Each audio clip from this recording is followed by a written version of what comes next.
All right, we want to take a few moments to tell you about one of our very good friends of the show, Aligned Health Center. Aligned Health Center is the first chiropractic biophysics clinic in Northern Ohio serving patients in Westlake. The team at Aligned Health Center helps patients with back pain, neck pain, migraines, ADHD, digestive issues, sleep disturbance, whiplash, scoliosis, and much more. The mission at Aligned Health Center is simple: to help people in Westlake and Beechwood areas achieve the best possible health and overall wellness. They know what it's like to have constant neck and back pain. It's no fun, and they are here to help.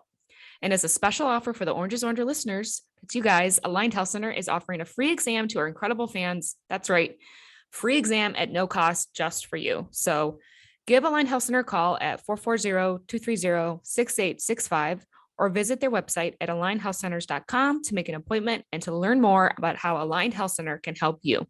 Make sure you mention Oranger at checkout to receive the free offer. Again, that's 440-230-6865 or visit alignedhealthcenters.com. Part of the Press Play Podcast Network.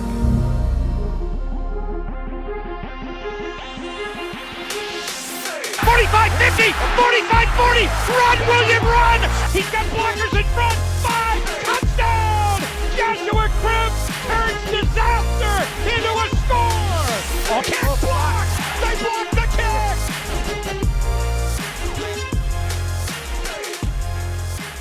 All right, what's up, everyone? Welcome into the Orange is Oranger Cleveland Browns podcast. I'm Holly Wetzel, joined as always with Tyvis Powell.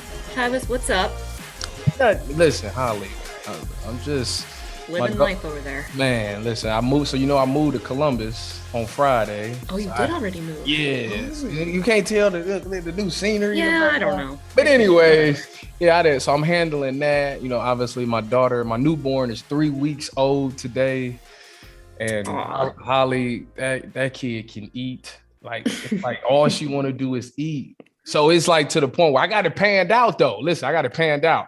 So my oldest daughter gonna play point guard or the two, and my youngest daughter probably gonna be bigger because she just came out bigger. She eats more, so I'm gonna put her at the center. Now listen, I got her. This is the female version of Kobe and Shaq we about to have going on right now. Just be about 15 years from now, y'all just be on alert. Leiliana and Milani, they're just gonna take over the world. Don't be calling either the girls Shaq yet, okay? Let them get him to a certain point, because if you start calling the girl Shaq now, you're gonna ruin her life. No, I'm not. No, listen, I'm gonna do them. First of all, I'm personally not. My wife is, because she's very competitive. My wife was a hooper in high school. Like, she thinks she that deal. But anyways, so I'm gonna do them like Shaq's dad did him. Like, they gonna try to do that layup. So I'm like, dunk the ball.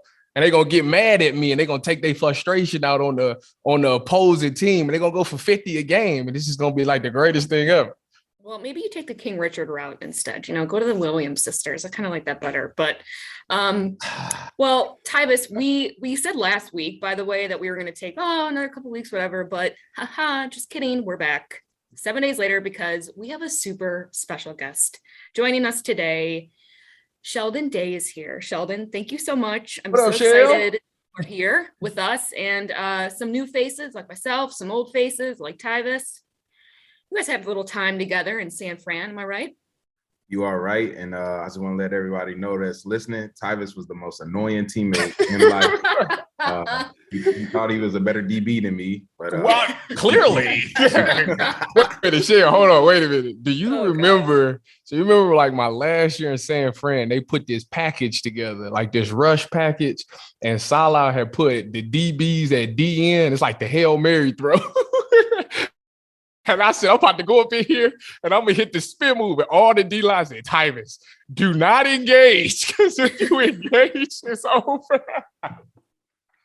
I do recall that. And oh my God. You went out there and tried it in practice. That's the crazy thing. Yeah, I did. I thought you did something.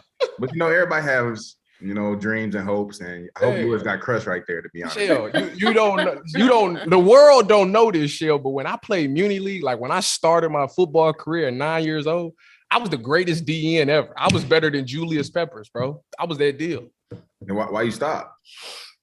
Yeah, why are you doing a podcast? So I couldn't. So the problem was I always had this problem with putting weight on. So like I would have been too skinny. and they would have like just thrown me out the club, you know. Excuses. That's all I hear. That's what Yeah, I'm so, hearing. and I realized that, you know, DB, you know, I wanted to put the spat on, have my towel hanging out, you know, get the gloves. Like I wanted to look good, you know. Are you saying us as D linemen? No. don't look good? No, not at all. I think he is. I actually think he is. I think that's No, what he's Shell. exactly Shell, I think are that's you a really about bold to thing. you about to sit there and tell me, Shell, that you just be swagged up on Sunday? I personally don't because I don't care, but it is some D linemen out here swagged up with the J's, got it spatted, all that stuff. So I don't know. There are a lot of D linemen that swagged up. I will say that. No, I don't know any D lineman that's like swagged up, you know. Yeah, man. Let me think. Aaron Donald, you don't like his swag? No. What with the orange sleeve? One orange sleeve? No. What kind of swag do you like, Tyvis? Like, what's your? I just didn't have swag, so I don't know which listen. Wait, I didn't have swag. Are you We're kidding? gonna have to pull some pictures. We're gonna have to pull pictures. Oh, I would love to see Wow, pictures. hold on. I'll pull up some practice pictures. I was swagged up in practice. What you talking about? Especially in San Fran. I had drip. Sheldon, you should the amount of old videos that Tyvis has sent me of his playing days, mostly in San Fran. I mean, it's like memory lane, one after the other, just random nights sending me over. How about this? How? Look at this. How? Shell, tell the world, wasn't I decent? Wasn't I like a good football player? Yeah, for sure. See, for sure. I was saying, like people get this misconception that if you keep moving on, like if you keep bouncing from team to team to team to team, like something's wrong, but they don't realize that like it's all about opportunity, and like sometimes the opportunity wasn't there for me, so it is what it is. But moving along, today was what, day 1 of OTA? Shell, how did it go, man? Man, you know, going into year 7, so OTA. Ooh, congratulations, clap. Appreciate it. Give you some love for that. Yeah, so you know, at this level, at this stage, you get so long or far along in your career, so it's like you're just going through like how do you get better in a specific area. So you focus on one thing, try to perfect your craft. Yeah, and you kind of go from there. So, man, it's been a long journey. I'm happy that I made it thus far, but you know, I'm gonna keep chugging along until the wheels fall off. So. I don't know. Yeah, bro. And you recently signed back with the Browns, obviously this spring. So we're pumped to have you back. And Sheldon, you provide a ton of versatility along the line, and this is going to be a big year for you guys. And coming off of last year with the expectations that weren't met, what are some of the major takeaways that you want to take from last season that you want to bring into 2022? Oh, I would say finish. We lost a lot of close games, and I think the big thing was finishing on third downs, getting them off the field, creating more opportunities for the offense, and then just capitalizing on those opportunities. Once we do, if we get a pick six or if we get a pick, turn it into a pick six. If we get a fumble, turn it into points. So I know that's our emphasis on defense this year: turning turnovers into points, and then creating more havoc. Like, how do we get offenses off track? How do we create tackles for losses? How do we create sacks? How do we continue to be disruptive as a defensive unit? I like that. You know what, Shell, man, you're a vet now. Look at you, man.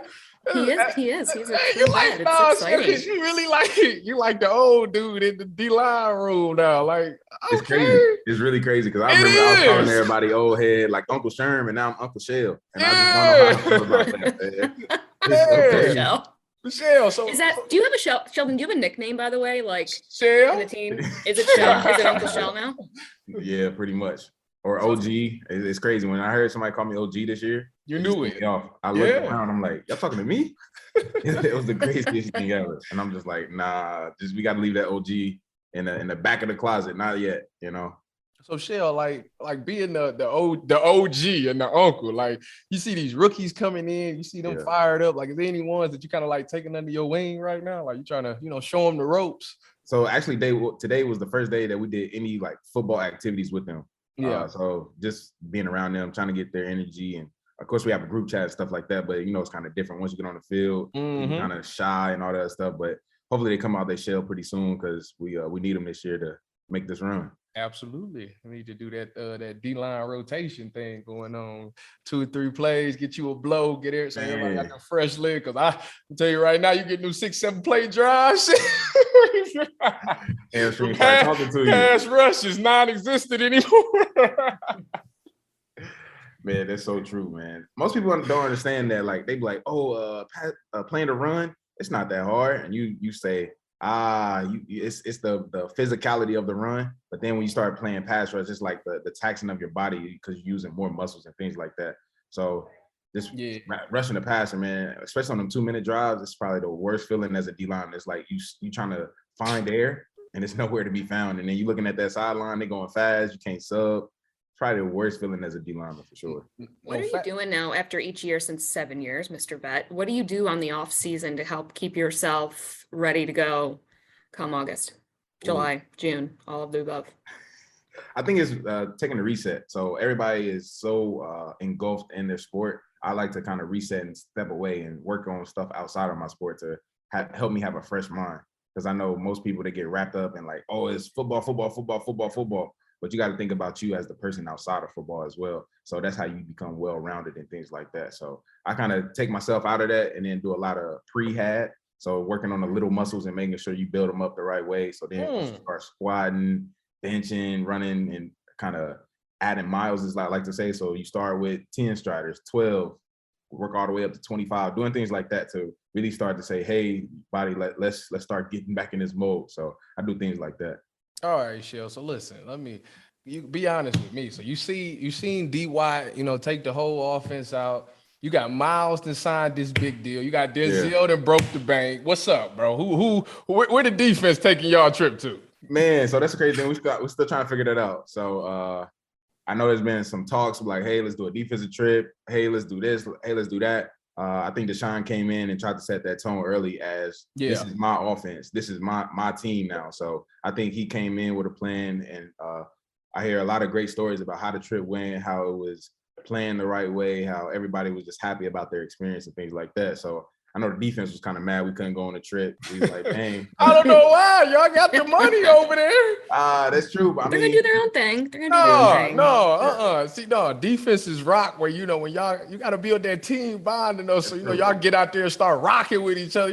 Because, J3 said some stuff. He said that y'all was kind of like y'all wasn't as close of a group, obviously, because of COVID and y'all doing a virtual meeting, so y'all wasn't around each other every day. So I was just knowing that y'all was going to put together something this off season to, start rocking with each other. Yeah, so we're starting to try to hang out more and do like things in Cleveland. Yeah. But, a big group of 30 guys, it's kind of hard to like, hey, let's pull up to a restaurant. Let's go to Marble Room. Let's go to places like that. And then you need a private room because you don't want people coming hanging out, stuff like that. So I think it's the big group presence that we're kind of trying to figure out and do things like that. But I know like some guys were talking about laser tag, some guys were talking about paintball. So just trying to be active, and then you add that competitive nature too. So just trying to figure it out. Mm-hmm.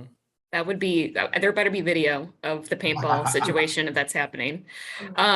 Sheldon, you mentioned Deshaun and kind of how he's setting the tone now for the offense coming into 2022. What has been your experience with him? What are you hoping to get out of him as QB1 and what he brings to the franchise? Oh man.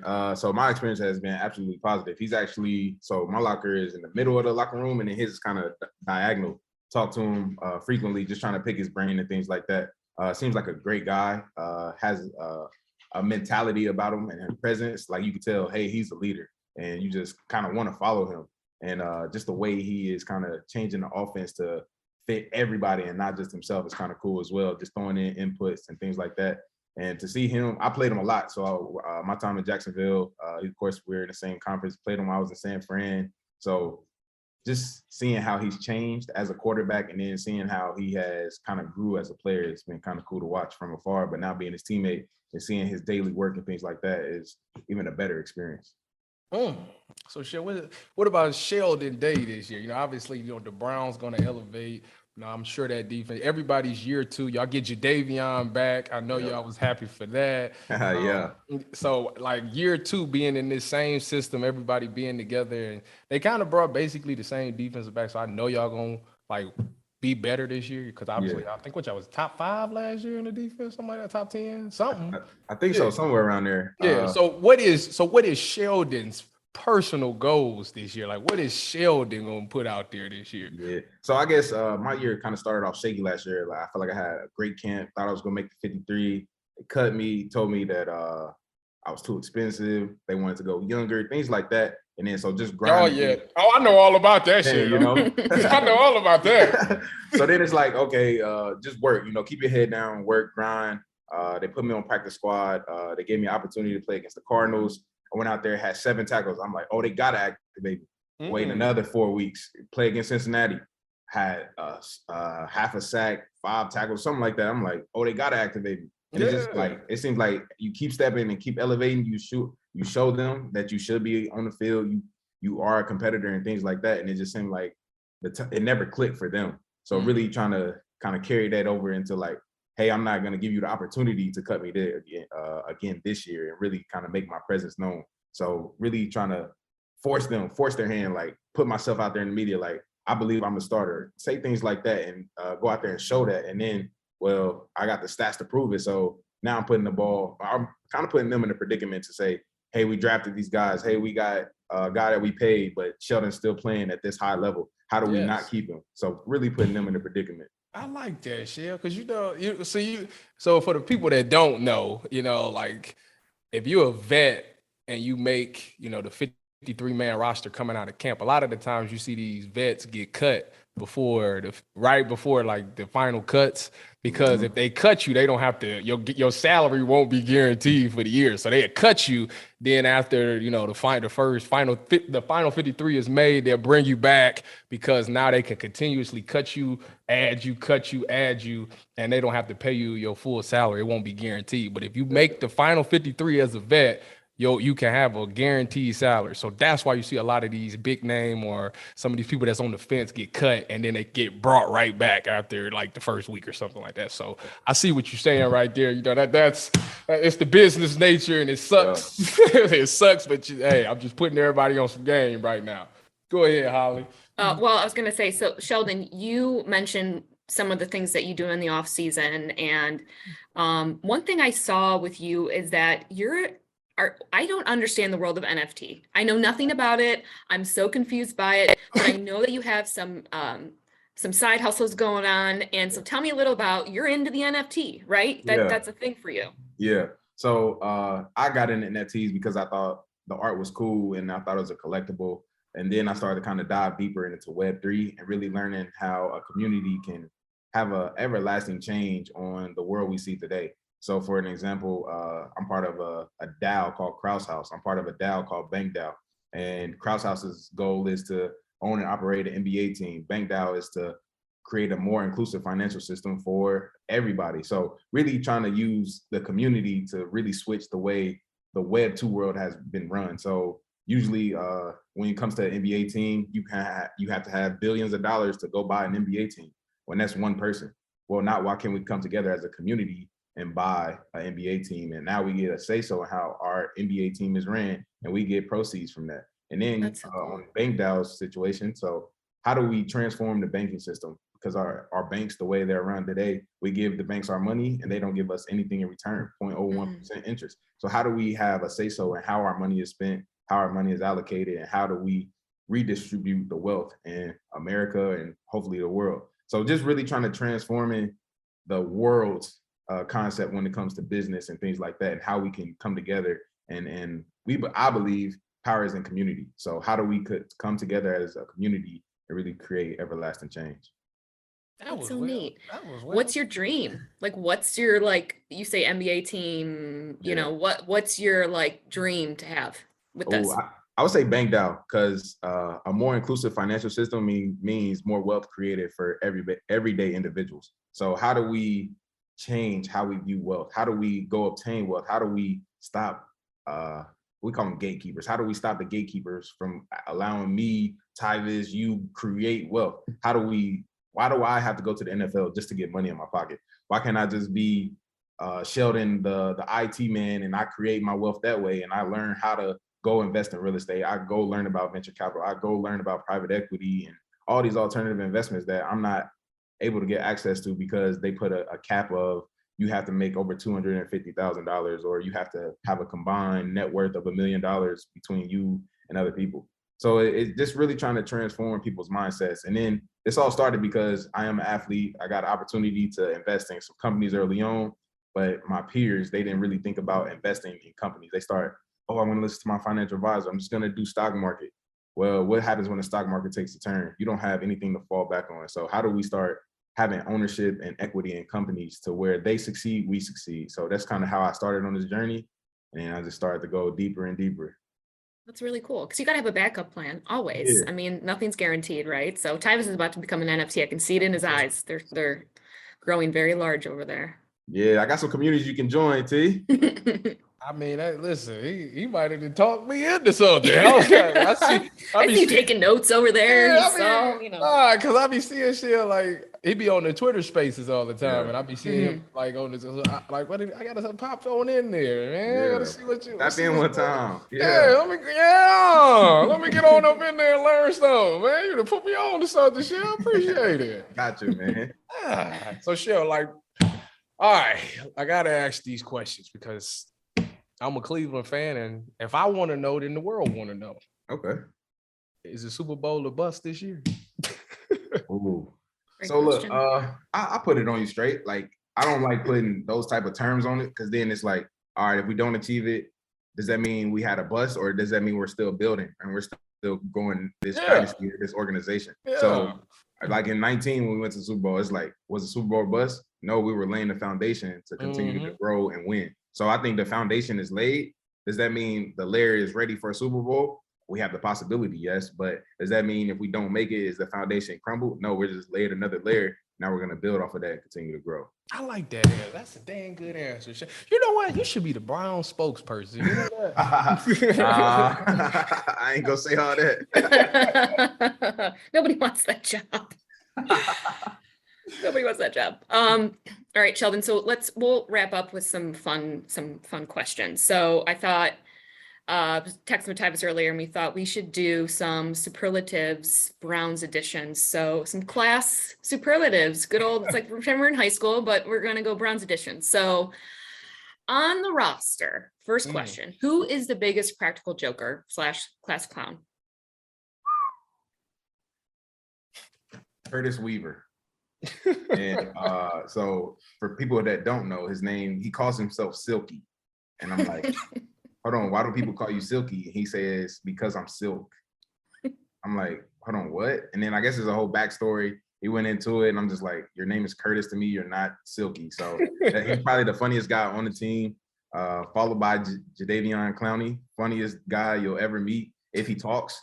But I mean, God, man, once he started talking, it's just straight comedy. So them two guys, I can with them last year. I can see. Oh my gosh, clowns. I can see the baby.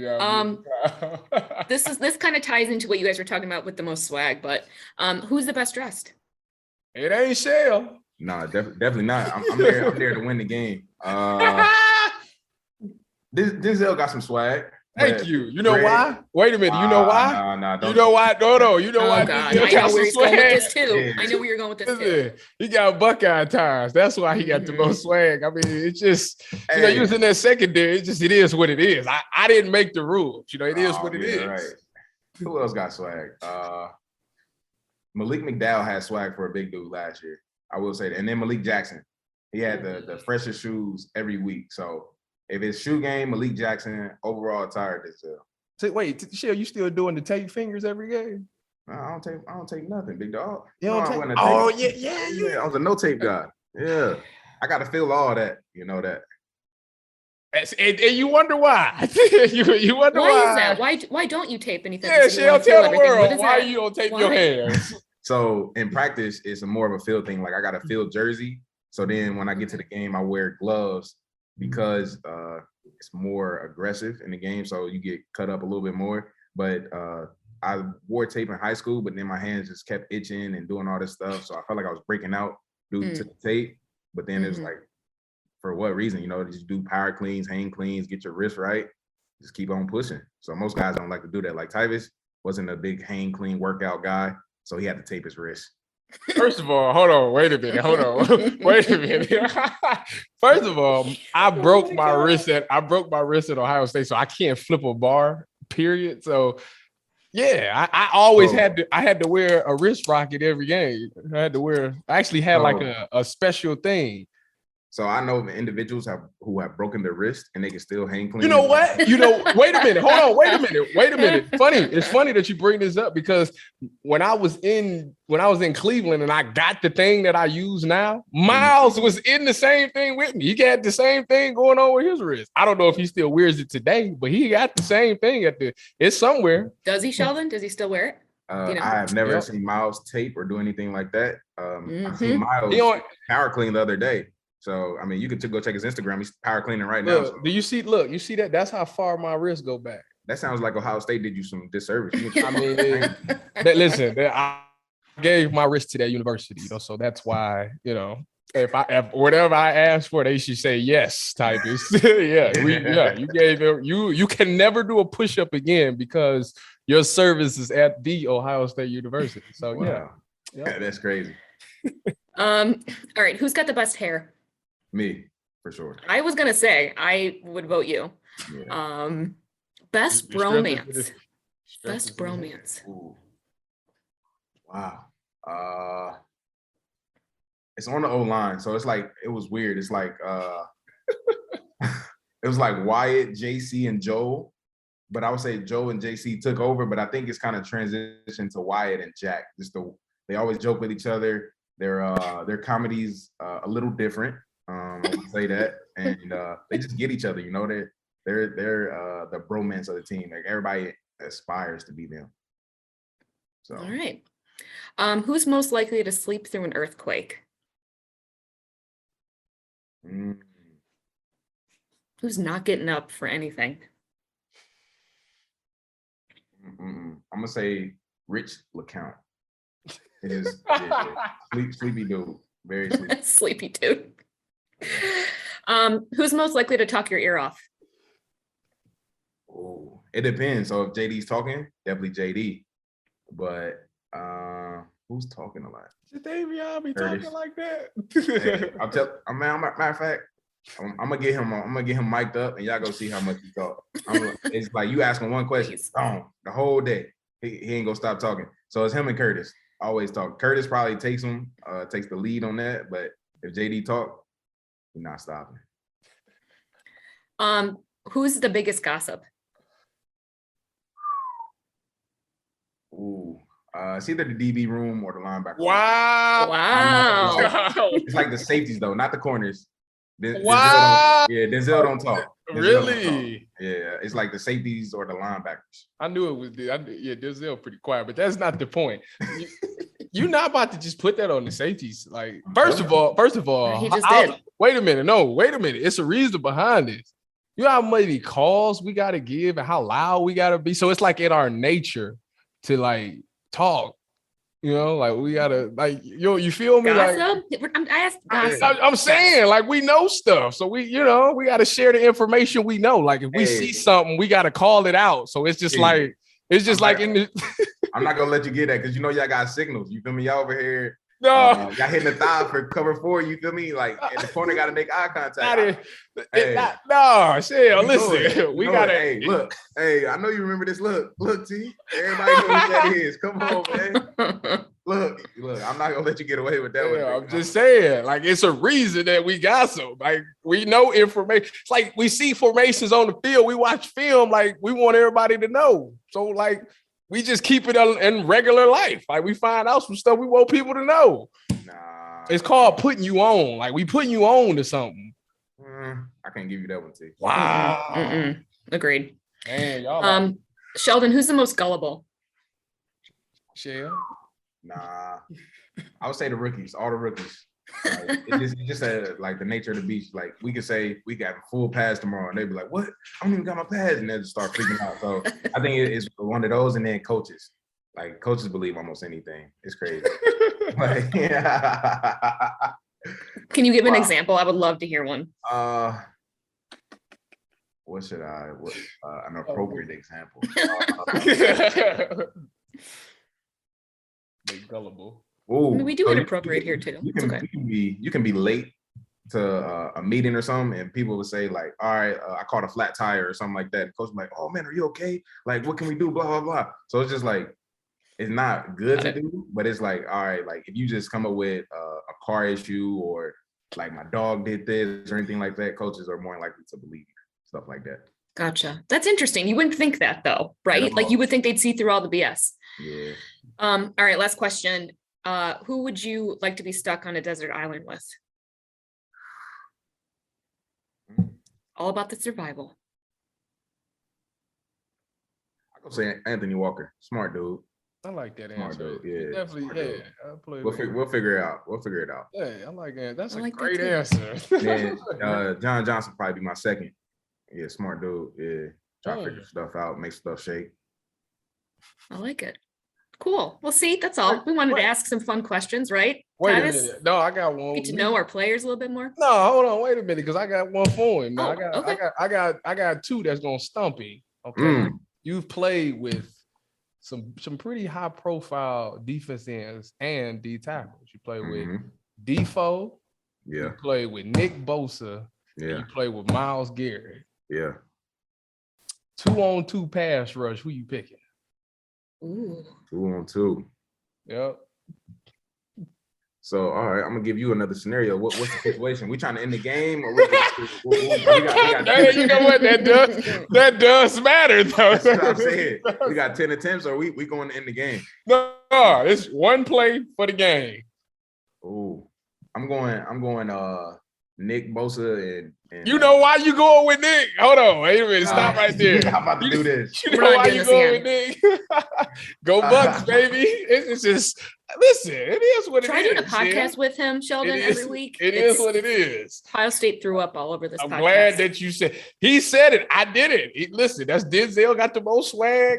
Nick Bosa put it with the game on the line. Listen, it is what it is. Yeah. So I would actually go Nick Bosa and Calais Campbell. That matchup. Like, That is it. if I'm going like, all right, we got to win because Nick will read off of Calais. Calais is smart enough to really try to end the game the right way to where the quarterback got to step up and they'll close the pocket. Calais probably just take both of them. You know, he really good. He really good. That's the Calais, crazy like thing. he looked like freaking Shaq out there compared to everybody else. It's ridiculous. Okay, last one. You got to corner. You got to pick a corner now. Yeah. In the game. This one might get me. One-on-ones, okay? One-on-one fade red zone. You can either have Tyvis Powell or Richard Sherman. Who you picking? Hey, boy. So hold on. Wait. Are we getting prime Sherman or like what Sherman? Am I getting That Sherman doesn't today? matter. Doesn't matter. I gotta take prime Sherman over. That's him. messed up, Shell. I can't believe Hear me you out, though. Hear me you out. gonna choose him over me? Hey, I give you over him right now though. Yeah, you know he got yeah. That's a good point.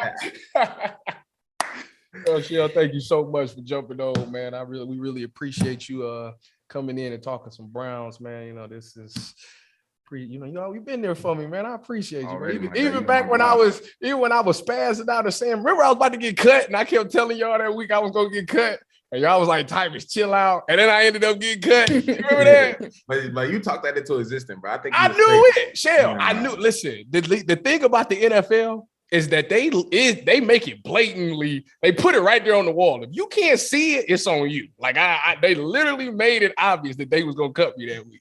It wasn't my first rodeo. But look, I feel like if you ain't say nothing, they would have tried to figure some stuff out. No, Shell, because I was on some murder, kill stuff at that. I was willing to put everything on the line. I That's didn't what I'm matter no saying. more. I was on some nutty stuff. Hey, looking back on it, would you change anything? Would you Nope. still have the same melody? No, because it was because you know why? I actually had the best week of practice on scout team that week. I was locking up everything that week. All right. Well, Sheldon, thanks so much. Really appreciate it. Good luck this season. We will be cheering for you for sure. And Super Bowl or bust. We know that's not the ultimate goal, but boy, we would sure love to see it. So thanks for joining. And everyone, thanks for listening.